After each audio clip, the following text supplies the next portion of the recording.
ज्ञान और विद्या के सागर पूज्य गुरुवर अपने असीम अथाह समीचीन ज्ञान के द्वारा हम अज्ञानी जीवों के अंतरंग को सदा सम्यक्त्व से प्रकाशित करते रहें। इन्हीं भावनाओं के इच्छुक गुरुवर के पावन पवित्र चरणों में कोटि कोटि नमोस्तु। तो फिर वो उसकी आदत पड़ जाती है, फिर वो एक दिन रूठा रहता है।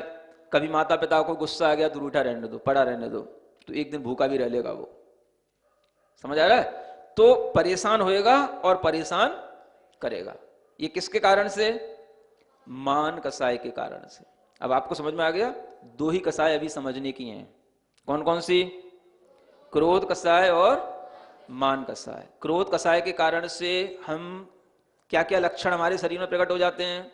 सबसे पहला मुंह फूल जाना, दूसरा लाल पीले हो जाना, तीसरा आंखों में देखने की दृष्टि बदल जाना। ये लक्षण किसके हैं? क्रोध कसाय के। मान कसाय के लक्षण कौन से हैं?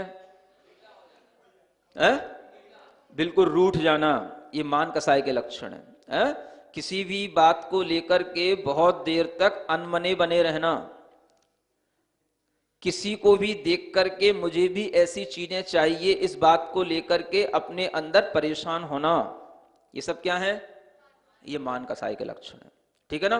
बच्चे अगर इन दोनों कसायों को समझ लें और ये समझ लें कि ये कसाय हमें दुख देती हैं, तो बच्चे अपने आप को खुद सुधार लेंगे। उनके लिए ये उपदेश बहुत ही लाभकारी सिद्ध होगा।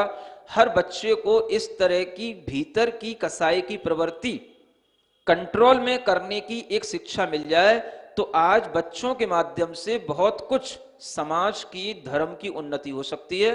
क्योंकि ज्ञान भी उन्हीं बच्चों में पैदा होता है जो बच्चे क्रोध और मान से रहित होते हैं।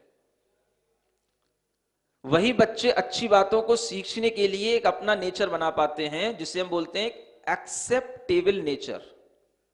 क्या बोलते हैं? हर चीज को समझना, स्वीकार करना। ये नेचर भी तभी आता है जब हम क्रोध और मान कसाय पर कंट्रोल कर पाते हैं।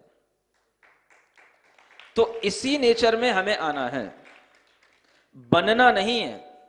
तभी हमसे कहा जाता है इसने मुंह बना लिया। हमारा जो नेचुरल मुंह होता है वो तो अपने आप में अच्छा होता है।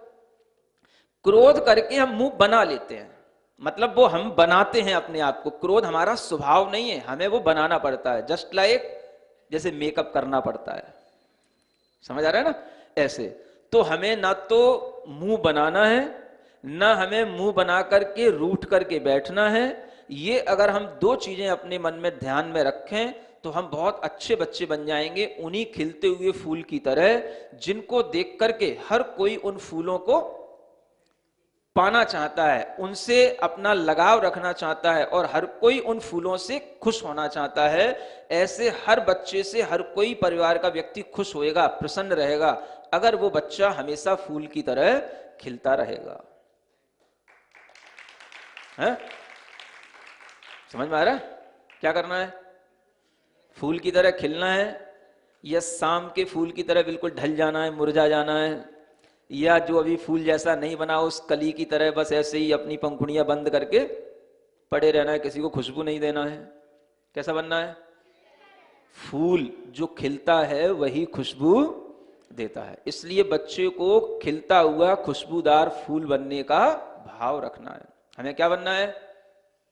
खिलते हुए खुशबूदार फूल बनना है ना? दुनिया की बगिया के बच्चे खुशबूदार फूल होते हैं, इसलिए कहा गया। समझ में आ गया? तो आज आपने क्या संकल्प लिया, क्या सीखा? हम घर में गुस्सा नहीं करेंगे, मुंह बना करके नहीं बैठेंगे, और दूसरा रूठेंगे नहीं। ठीक है ना? बस ये दो काम करना है, फिर देखो घर में कितनी खुशहाली छाती है। ज्ञान लक्ष्मी घनाश्लेष प्रभवानंदन नंदितम निष्ठितार्थमजं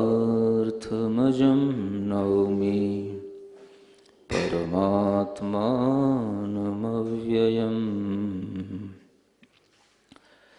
आचार्य शिवचंद्र देव विरचित ज्ञानार्णव ग्रंथराज में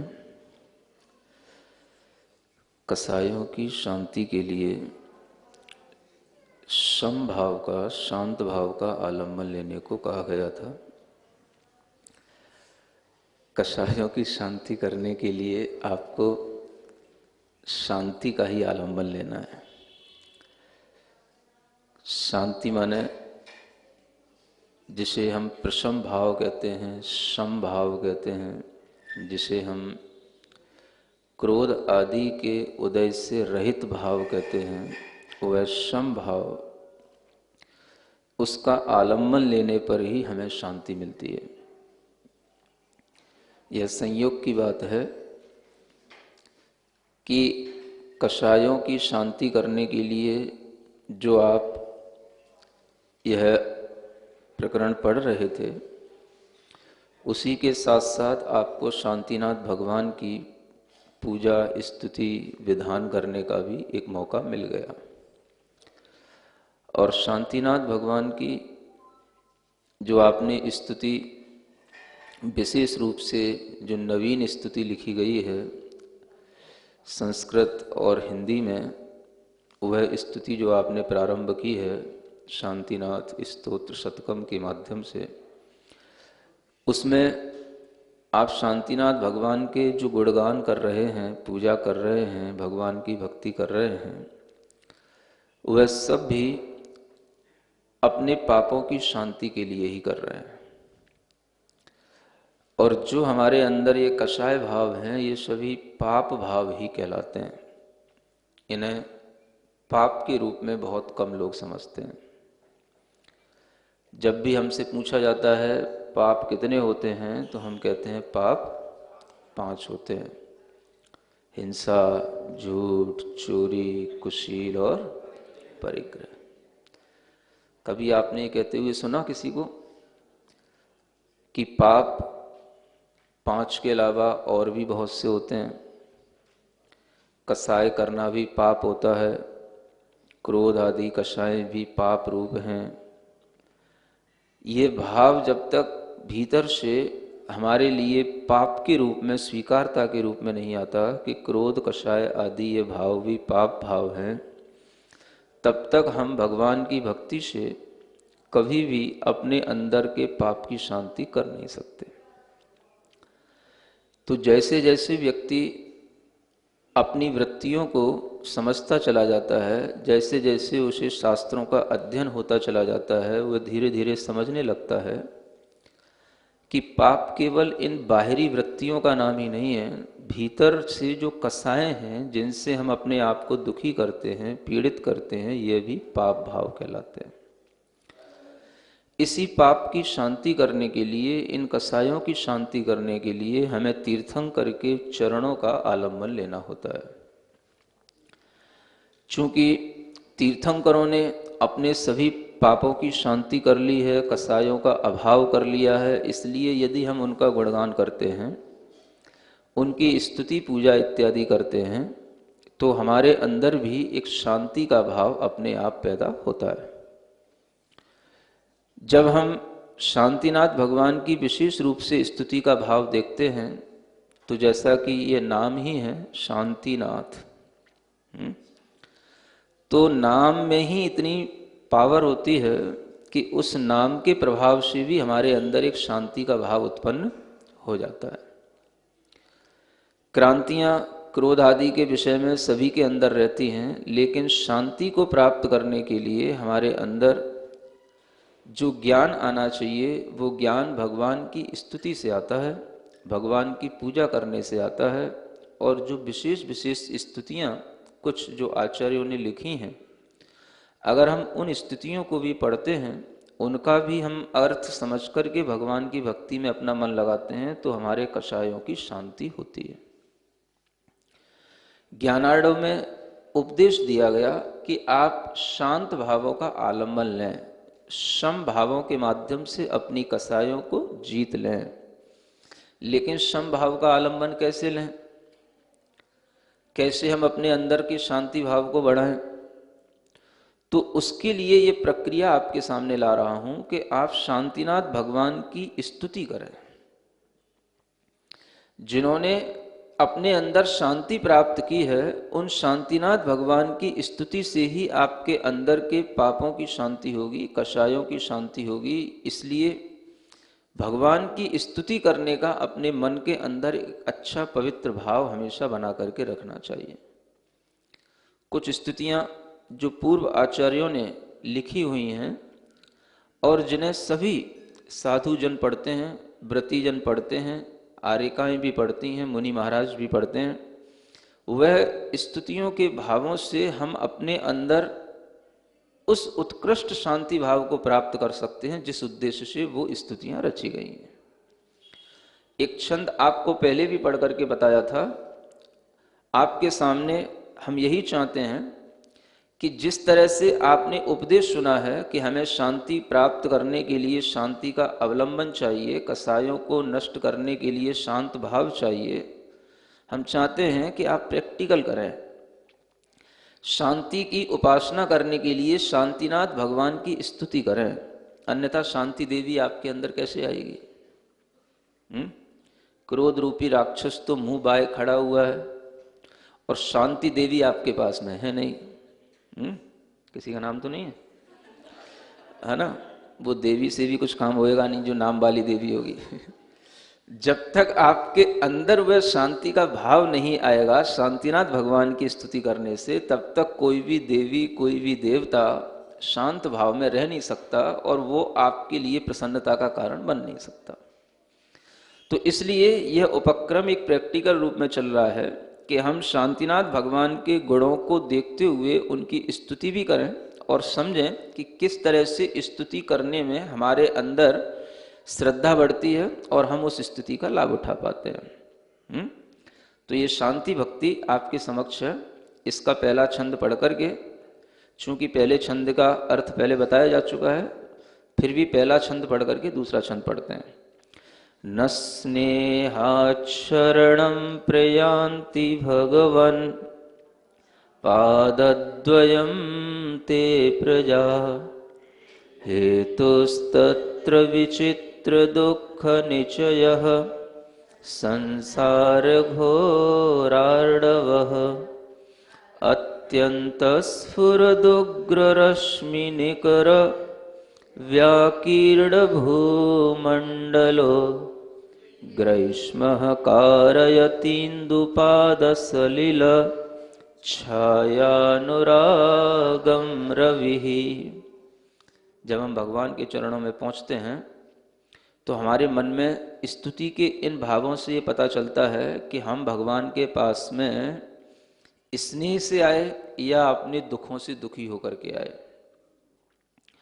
ये बताया था कि यहाँ पर तो आचार्य कह रहे हैं न स्नेहात् शरणं प्रयान्ति भगवन् पादद्वयं ते प्रजा। ये जो प्रजा है ये आपके चरणों में स्नेह से नहीं आई है। आचार्य महाराज ने तो क्या कह दिया? स्नेह से नहीं आई है। तो हमें ये सोचना है कि अगर आचार्य महाराज कह रहे हैं स्नेह से नहीं आई है तो वो दूसरी प्रजा होगी या प्रजा जो सामान्य रूप से एक ही भाव में रहती है उस प्रजा के लिए इंगित किया है। लेकिन हम तो भगवान के विशिष्ट भक्त हैं, हम भगवान की भक्ति करेंगे तो हे भगवान हम तो आपके स्नेह से ही आए हैं। सुन रहे? पढ़ेंगे तो यही कि न स्नेहात् शरणं प्रयान्ति भगवान, मतलब आप उस समय पर ये सोच के पढ़ेंगे बाकी के जो लोग हैं ये सब भगवान कोई स्नेह से नहीं आए, लेकिन हम आपके स्नेह से आए। इस तरीके से स्तुति का अर्थ समझना है। समझ आ रहा है? ये कोई नहीं जानता। यूं का यूं ही पढ़ोगे और भगवान के सामने ही पढ़ के सुना दोगे तो कुछ नहीं होगा। लेकिन ये भाव से पढ़ोगे कि देखो भगवान दुनिया में सब जितने भी लोग आपके पास आते हैं, पूजा करते हैं, ये कोई भी आपसे स्नेह नहीं रखते, लेकिन भगवान मैं तो आपके पास स्नेह से आया हूं। हेतुस्तत्र विचित्र दुःख निचयः। क्यों नहीं आते स्नेह से? क्योंकि ये तो विचित्र दुखों का जो समूह है वही इनके लिए हेतु बना हुआ है, कारण बना हुआ है। यानी ये दुख से दुखी होते हैं तब शांति पाने के लिए आपके पास में आते हैं, मतलब अपने दुख का इलाज करने के लिए आते हैं। उन्हें ये आपसे अनुराग नहीं है कि आप शांतिनाथ भगवान हैं, आप इतने बड़े तीर्थंकर हैं, आप चक्रवर्ती थे, आपने 6 खंड का राज्य त्याग करके आपने आत्मा की उन्नति के लिए कर्मों की निर्जरा की और आपने अपनी ही आत्मिक स्वाभाविक शांति को प्राप्त किया, इस हेतु से कोई स्नेह करके आपके पास नहीं आता। सब किस लिए आते हैं? चलो बहुत दुखी हो गए हैं, भगवान के मंदिर चलते हैं। बहुत भीतर से कसाई की अग्नि जल रही है, चलो थोड़ी भगवान के पास बैठेंगे, शांति मिलेगी। सुन रहे? तो इस तरह से सोच करके ये संसार घोरार्णव, माने संसार का ये घोर समुद्र है, उसमें बस दुखों का ही समूह है और तो कुछ है नहीं। इसलिए ये प्रजा आपके पास में स्नेह से नहीं आती, केवल अपने दुखों से तप्त होकर के आती है। जैसे कि उदाहरण देकर के बताया गया, अत्यंत स्फुरत उग्र रश्मि निकर व्याकीर्ण भूमंडलो।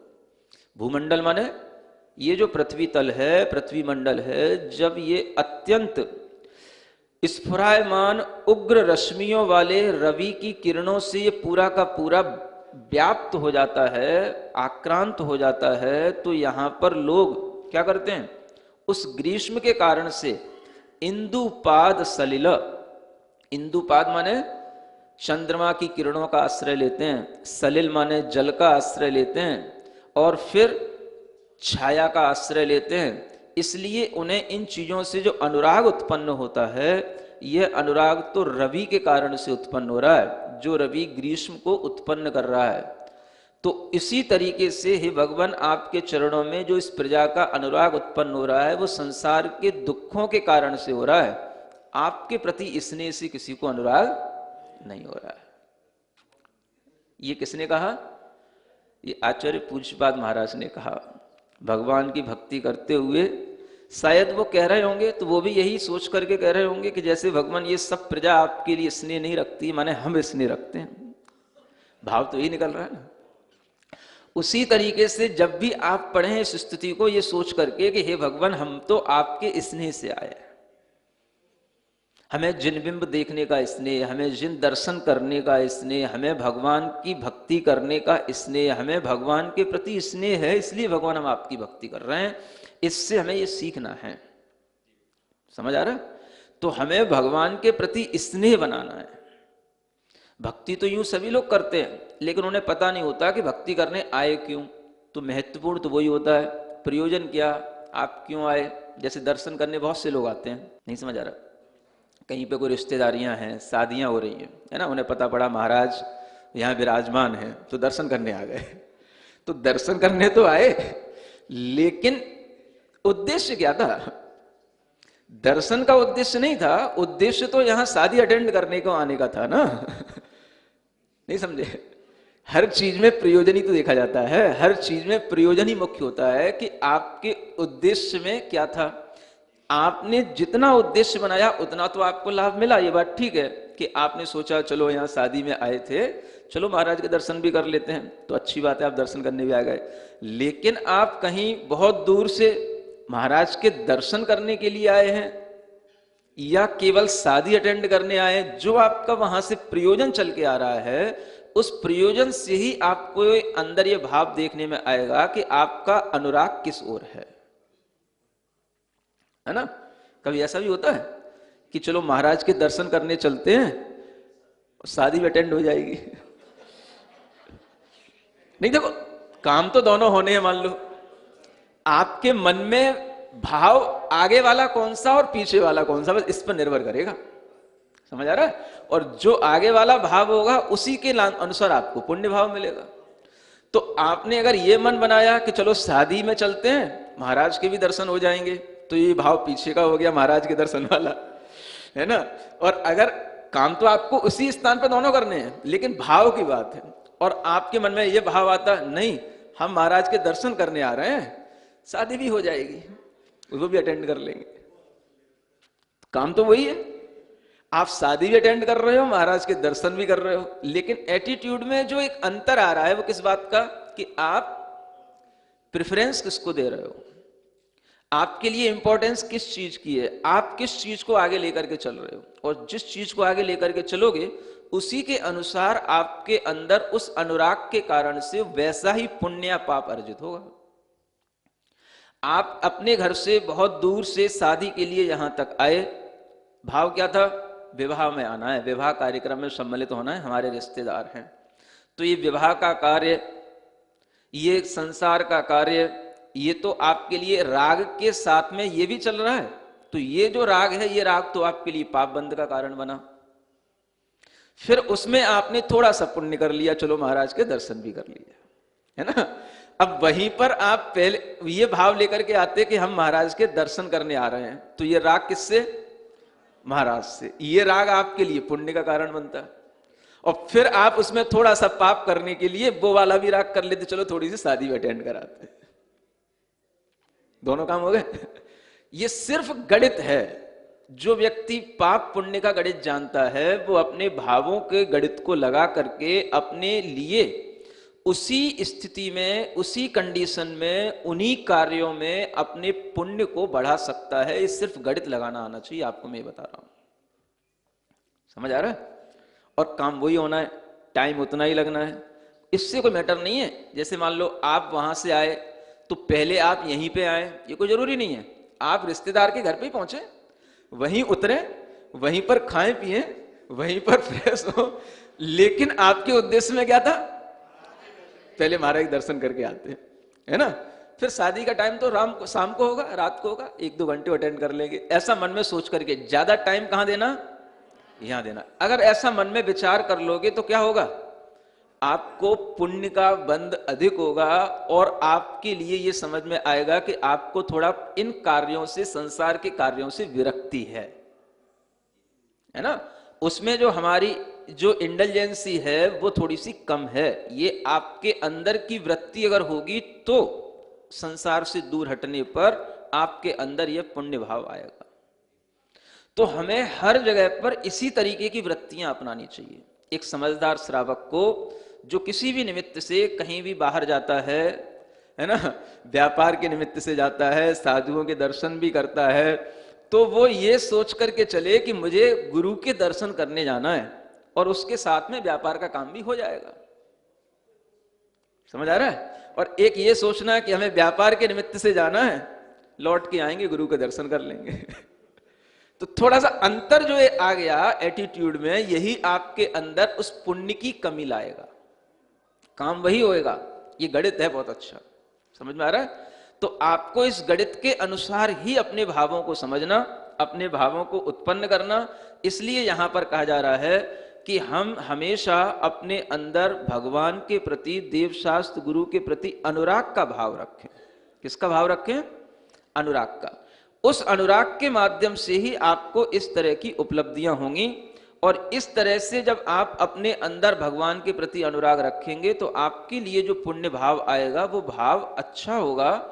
उसी से आपके अंदर भगवान की भक्ति और आगे करने का मन बनेगा। ठीक है ना? तो अब दूसरा छंद पढ़ते हैं। क्रोधाशीर्विष दष्ट दुर्जय विष ज्वालावली विक्रमो। पढ़ो एक बार। क्रोधाशीर्विष दष्ट दुर्जय विष ज्वालावली विद्याभेषज मंत्र तो यह वनैर्याति प्रशांतिम यथा।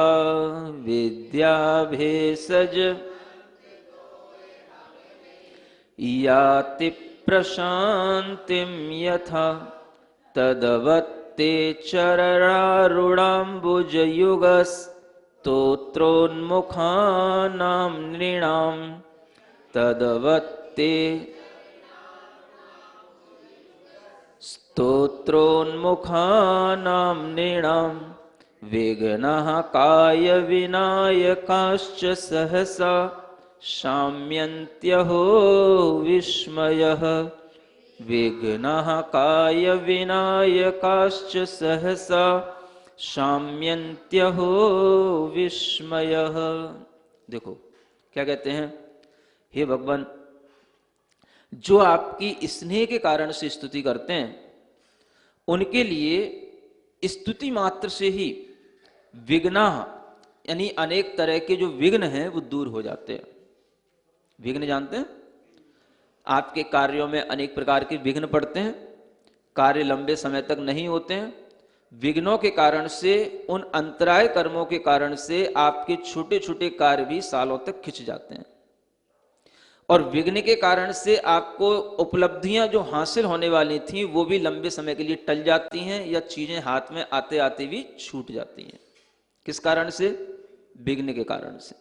तो वही यहां कह रहे हैं कि ये विघ्न शाम्यंती यानी शमन को प्राप्त हो जाते हैं। अहो विस्मय, ये बड़ा विस्मय है कि केवल आपकी स्तुति करने मात्र से ये विघ्न दूर हो जाते हैं। और ये जितने भी काय विनायकाश्च माने काय संबंधी जो रोग हैं, शरीर के रोग हैं, व्याधियां हैं, ये भी सब शांत हो जाती हैं। किससे? केवल आपकी स्तुति करने मात्र से। और देखो क्या कहते हैं, केवल स्तुति से यही नहीं होता, यहां ये बताया गया है कि हे भगवान, जैसे दुनिया में लौकिक लोगों के माध्यम से देखने में आता है कि अनेक तरह की विद्या, भेषज, मंत्र, तोय, हवनई, ये इतनी चीजें हैं। लोग क्या करते हैं संसार में? अनेक तरह की विद्याओं का प्रयोग करते हैं। भेषज माने अनेक तरह की औषधियों का प्रयोग करते हैं। मंत्र माने तरह तरह के मंत्रों के माध्यम से अनेक अपने कार्य सिद्ध करते हैं। और तोय माने जल, है ना, जल आदि के माध्यम से भी, चाहे वो अभिषेक करें या किसी भी तरीके की प्रतिज्ञा लें, या हवन आदि में भी जो उसका उपयोग करते हैं। तो ऐसे हवन से, जल से, मंत्र से, औषधि से, अनेक तरह की विद्याओं से यथा प्रशांतिम याति, जैसे शांति होती है। किन चीजों की?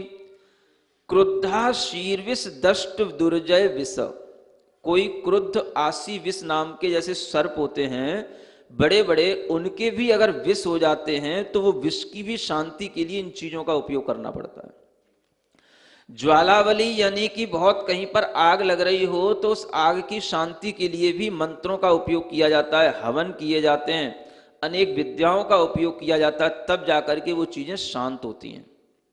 समझ आ रहा है? इससे आप एक बात ये समझ लेना कि जो लौकिकता में भी इस तरह से मंत्र आदि का उपयोग किया जाता है, उनसे इस तरह की शांतियां की जाती हैं, यानी ये कार्य होता है। मंत्र के माध्यम से, हवन के माध्यम से, औषधियों के माध्यम से जैसे रोगों की शांति होती है, ऐसी मंत्रों के माध्यम से भी होती है। सुन रहे हैं? अभी पढ़े लिखे लोगों को विश्वास नहीं होता इन चीजों पे। जिस तरह से औषधि से रोग शांत होते हैं, ऐसे ही हवन करने से, अनेक तरह की विद्याओं की सिद्धि करने से या मंत्र आदि के माध्यम से भी रोग शांत होते हैं। जब शरीर का विष उतर सकता है, इतना बड़ा रोग जो है दूर हो सकता है कि आप किसी को विष चढ़ा हो तो विष चढ़ने का सबसे बड़ा जो उपाय है वो मंत्र ही है। इसलिए आज तक कोई भी साइंस विष को उतारने का कोई उपाय नहीं बना पाई। विष को उतारने का सबसे बड़ा उपाय मंत्र ही होता था, लेकिन आज मंत्र को जानने वाले लोग रहे नहीं। किससे रह गए? आप देखेंगे कि पहले के लोगों में, या आज से भी 20-25 साल पहले भी कहीं कहीं पर गांव में अभी भी ऐसे कुछ लोग मिलते हैं जिन्हें मंत्र के माध्यम से विष उतारने की कला आती है, और बैठे बैठे हजारों किलोमीटर दूर पर भी अगर उनको समाचार मिल जाए तो उसका विष उतार सकते हैं। ये मंत्र में शक्ति होती है। इसलिए ये चीज अन्यथा नहीं है, ये चीज असिद्ध नहीं है, गलत नहीं है। ये चीज आपके विश्वास में आनी चाहिए कि मंत्र के माध्यम से भी बहुत प्रकार के विघ्न और अनेक प्रकार के काय संबंधी रोग, ये सब दूर होते हैं। तो मंत्रों का उपयोग करने से जो ये रोग दूर होते हैं, इसका लोगों ने अनुभव भी किया है। समझ आ रहा है? जब लोगों में विश्वास होता है तो वह विश्वास के साथ कोई काम करते हैं तो उन्हें उससे लाभ मिलता है, और विश्वास नहीं होता है तो डर के मारे कभी कभी काम करते हैं तो उन्हें लाभ होता है, लेकिन देर से होता है, कम होता है। जिस समय कोरोना शुरू हुआ था, लॉकडाउन शुरू हुआ था, उसी समय पर आप लोगों के लिए एक मंत्र दिया गया था, और वो मंत्र कोरोना मंत्र के नाम से ही दिया गया था कि आप इसका उपयोग करें। और उस मंत्र का उपयोग किया बहुत से लोगों ने, बहुत लोगों को लाभ मिला। बच्चों को भी मंत्र याद हुआ और वो मंत्र खूब सर्कुलेट हुआ। क्या मंत्र था? समझ आ रहा है? वो शांतिनाथ भगवान के द्वारा वो जो शांति कारक जो मंत्र है, उनकी स्तुति में वो वही उसी से संबंधित था। बताओ क्या मंत्र था? ओम ह्रीम अर्हम अस्या उषा नमः सर्व रोग शांतिम कुरु कुरु स्वाहा। समझ आ रहा है? ये मंत्र है। आपके अंदर भक्ति हो, विश्वास हो, तो ये मंत्र बहुत काम करता है। और बहुत से लोगों ने इस मंत्र के माध्यम से बड़े बड़े जो उनके सामने उपद्रव आए, कोरोना वगैरह भी आया, उससे उन्होंने निजात पाई। ओम ह्रीम अर्हम अस्या उषा नमः। अब इसमें कोई ऐसा नहीं है कि कोई बहुत इसमें ऐसी कोई चीजें हों जिसको पढ़ने पर आपके लिए ऐसा लगता हो कि या तो कठिन है, या जैन के अलावा अजैन लोग भी पढ़ें तो उनके लिए भी कोई इसमें कुछ धर्म दिख रहा हो, ऐसा कुछ नहीं है।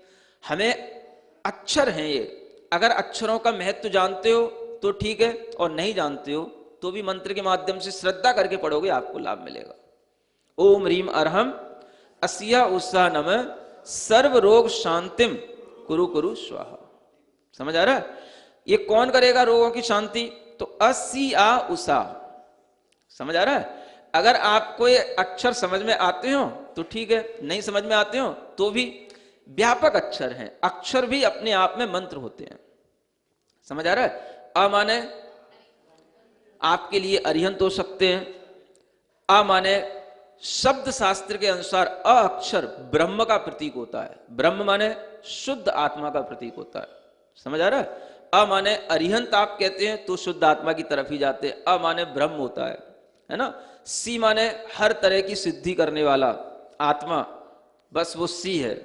आ माने वह जो ब्रह्म के मार्ग पर चल रहा है, दूसरों को चला रहा है, वो आ कहलाता है, जिसे हम आचार्य कहते हैं।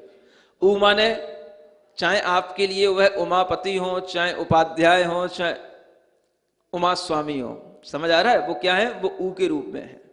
और सा माने जो साधना करते हैं वो सब सा में आ जाते हैं।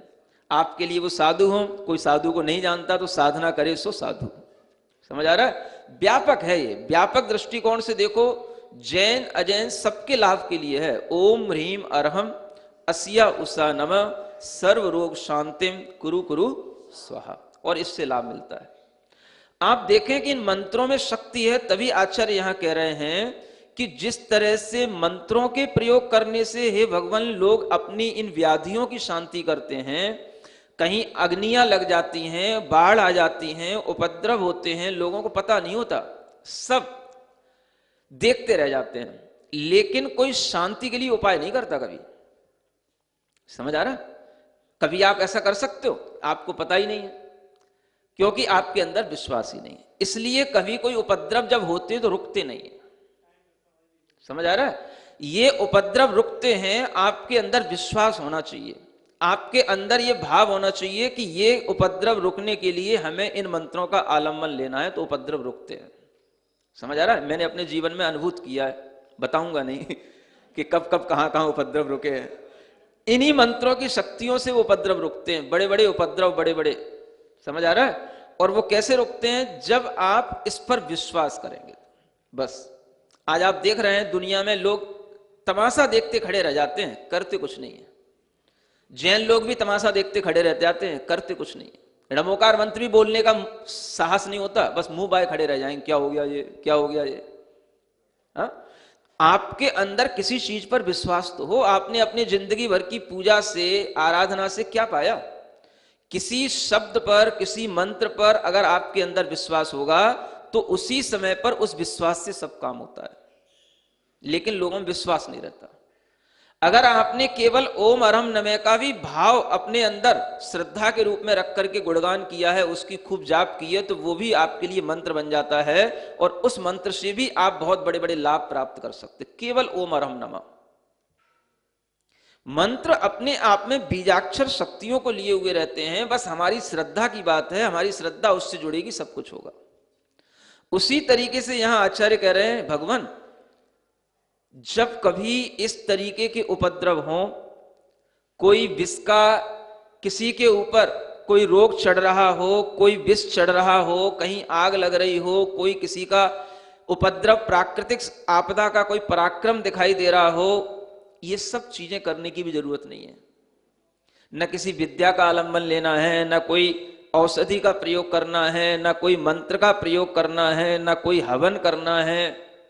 सब चीजें शांत हो जाती हैं। ज्ञान और विद्या के सागर पूज्य गुरुवर अपने असीम अथाह समीचीन ज्ञान के द्वारा हम अज्ञानी जीवों के अंतरंग को सदा सम्यक्त्व से प्रकाशित करते रहें। इन्हीं भावनाओं के इच्छुक गुरुवर के पावन पवित्र चरणों में कोटि कोटि नमोस्तु।